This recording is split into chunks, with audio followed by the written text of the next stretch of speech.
बत्ती गुल, बिलफुल। और इस बीच में सबसे बड़ा सवाल कि बंटाधार कौन। बंटाधार शब्द की फिर एंट्री हो गई है मध्य प्रदेश की सियासत में, और ये सवाल के तौर पर पूछा है कांग्रेस के सांसद वरिष्ठ नेता दिग्विजय सिंह ने सरकार से। जी हां, मध्य प्रदेश में अघोषित बिजली कटौती जो है कई दिनों से चल रही है, खासतौर से ग्रामीण क्षेत्रों में इसका प्रभाव देखा जा रहा है।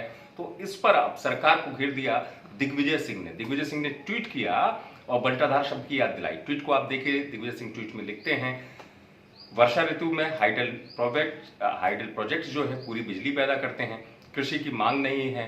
मध्य प्रदेश में बिजली उत्पादन आवश्यकता से अधिक करने की क्षमता है और इसके बावजूद भी कटौती हो रही है, ये समझ से परे है। बंटाधार कौन, कटौती से हाहाकार, अंधेरा लाई शिवराज सरकार। तो ये ट्वीट किया है दिग्विजय सिंह ने, और इसमें खास बात ट्वीट में ये है कि बंटाधार शब्द की याद दिलाई उन्होंने बीजेपी को। क्यों दिलाई, अब आप कहेंगे बंटाधार शब्द की याद वो इसलिए याद दिलाई क्योंकि मिस्टर बंटाधार नाम बीजेपी लेती है दिग्विजय सिंह का, और खासतौर से 2003 की अगर मध्य प्रदेश की सियासत को आप समझेंगे, इस शब्द को पूरी तरीके से प्रचार में झोंका था बीजेपी ने, क्योंकि उस दौर में मध्य प्रदेश में बिजली और सड़क ये दो ऐसे मुद्दे थे जिनसे बीजेपी की वापसी हुई थी सत्ता में 2003 में। और उस वक्त ये कहा गया था बीजेपी की तरफ से प्रचार में कि प्रदेश का बंटाधार दिग्विजय सिंह ने कर दिया है और वो है मिस्टर बंटाधार। हो रहा इतना ही कि 2003 तक ये शब्द रुक गया हो।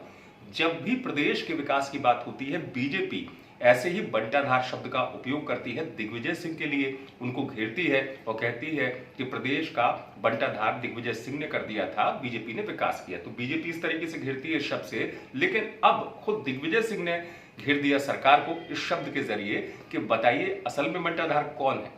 क्योंकि आपको ये बता दूं कि इन दिनों वाकई मध्य प्रदेश में जो हालात हैं बिजली के कटौती के, उनसे ग्रामीण क्षेत्र खासी प्रभावित हो रहे हैं और अघोषित कटौती हो जाती है।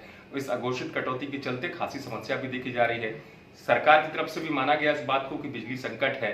हालांकि ये बात अलग है कि सरकार की तरफ से ये भी कहा गया कि जल्दी ये संकट दूर हो जाएगा, लेकिन मध्य प्रदेश की सियासत में बिजली जो है एक बड़े मुद्दे की तरह फिर चमक रहा है। और इसके चमकने की वजह यह है कि कटौती जो है एक बड़ा मुद्दा बन चुका है मध्य प्रदेश में। दिग्विजय सिंह ने भी इसी मुद्दे पर याद दिला दी बीजेपी को बंटाधार शब्द की और पूछ लिया कि बंटाधार कौन, किसने किया बंटाधार। क्योंकि मध्य प्रदेश में जिस तरीके की स्थितियां बन रही हैं बिजली कटौती को लेकर, सियासी तौर पर भी विरोध हो रहा है, खासतौर से ग्रामीण इलाकों में भी विरोध हो रहा है। तो दिग्विजय सिंह ने अब बंटाधार शब्द का जवाब दे दिया सवाल के तौर पर, बीजेपी से सवाल के लिए। आप देखते रहिए।